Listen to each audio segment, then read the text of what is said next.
Assalamualaikum warahmatullahi wabarakatuh.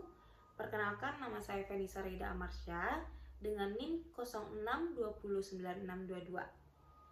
Dalam video ini saya membahas tentang lebih efektif mana sih dalam menganalisis film antara pendekatannya syntagmatic match atau trichotomy Peirce. Oke, yang pertama kita membahas tentang syntagmatic match. Syntagmatic match adalah teori dari Christian Metz. Ia menyebutkan bahwa teori ini menganalisis film mengenai kajian bagaimana elemen-elemen dalam film itu disusun secara rapi untuk membentuk suatu makna.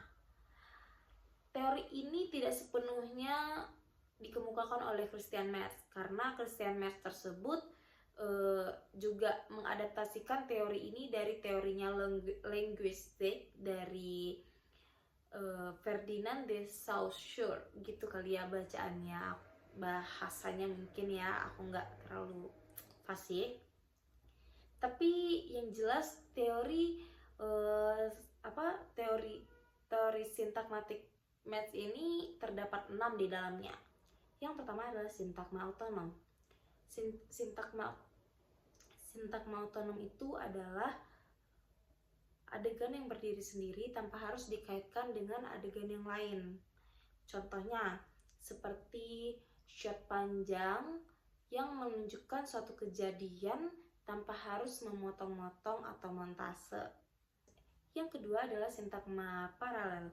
Sintagma paralel ini seperti dua atau lebih adegan yang memperlihatkan situasi atau kondisi yang berbeda tapi memiliki makna dan simbolik yang sama.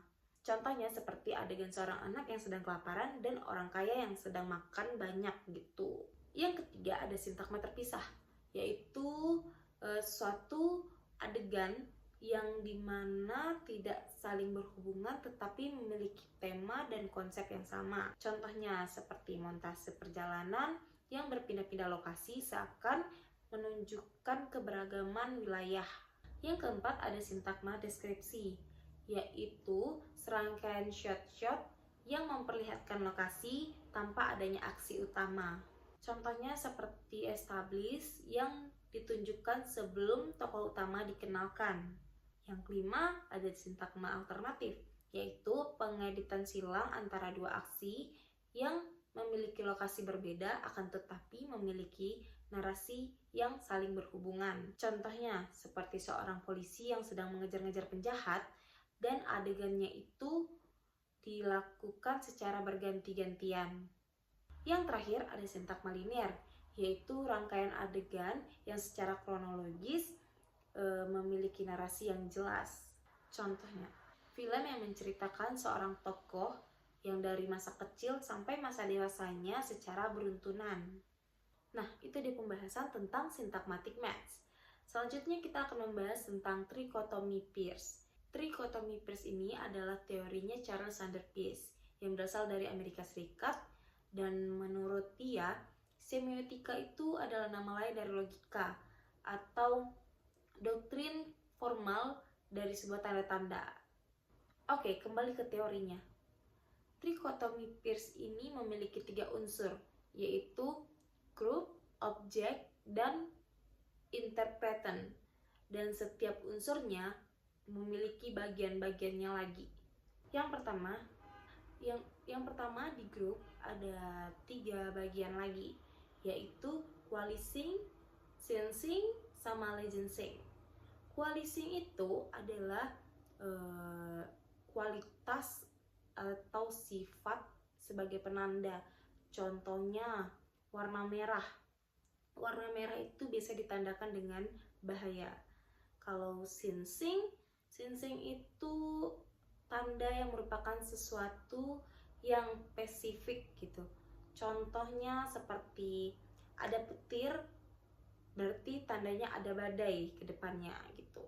Terus kalau licensing ini biasanya tanda yang udah disepakati secara umum gitu. Contohnya seperti rambu-rambu lalu lintas. Yang kedua ada objek. Objek ini juga memiliki 3 bagian. Yang pertama ada simbol, indeks, sama icon. Ya, kita bahas satu-satu. Icon adalah tanda yang menyerupai objek seperti Monas di Jakarta. Itu adalah icon dari Jakarta, Monas. Yang kedua ada indeks. Indeks itu biasanya tanda yang memiliki sebab akibat seperti asap, berarti ya tandanya ada api gitu. Yang ketiga ada simbol. Simbol ini biasanya tanda yang sudah disepakati oleh sosial dan budaya di suatu daerah gitu. Unsur ketiga juga ada 3 pembagian. Yang pertama rimi, design sign, sama argumen. Mari kita bahas satu persatu. Yang pertama ada rimi. Rimi itu adalah tanda yang memberikan makna potensi atau kemungkinan tanpa memastikan satu interpretasi tunggal. Contohnya seperti kata misteri. Kata misteri itu dapat diartikan dalam banyak hal. Oke, yang kedua kita lanjut ke design sign. Design sign itu tanda yang mengandung informasi faktual dan bisa diuji kebenarannya. Mungkin contohnya seperti foto X-ray yang udah memastikan kalau tulang kita patah gitu. Terus yang ketiga ada argumen. Argumen ini tanda yang membentuk penalaran logis yang bisa digunakan untuk mencapai kesimpulan. Contohnya seperti kata atau kalimat, semua orang itu akan mati. Mau orang kaya, mau pejabat, mau orang miskin, siapapun kamu pasti akan mati. Ya, itu adalah contoh dari interpretan argumen. Oke, itu adalah pembahasan tentang trikotomi Peirce. Dan dari saya, jika dibandingkan mana yang lebih efektif, menurut saya itu tergantung konteks. Iya, tergantung konteks. Maksudnya adalah keefektivitasan teori ini bergantung pada apa yang mau dianalisis dan aspek apa yang mau dianalisis. Jika teman-teman ingin menganalisis film lewat naratifnya dan ingin tahu bagaimana editing dapat menciptakan makna, maka lebih tepat menggunakan teorinya syntamatic match. Sedangkan jika teman-teman ingin menganalisis film dari segi simbolis lewat visual, suara, dan tanda, teman-teman lebih tepat menggunakan teorinya trikotomi Peirce. Sampai juga di penghujung video ini, kurang atau lebihnya materi yang saya sampaikan, saya minta maaf dan makasih banyak sudah menonton sampai akhir. Assalamualaikum warahmatullahi wabarakatuh.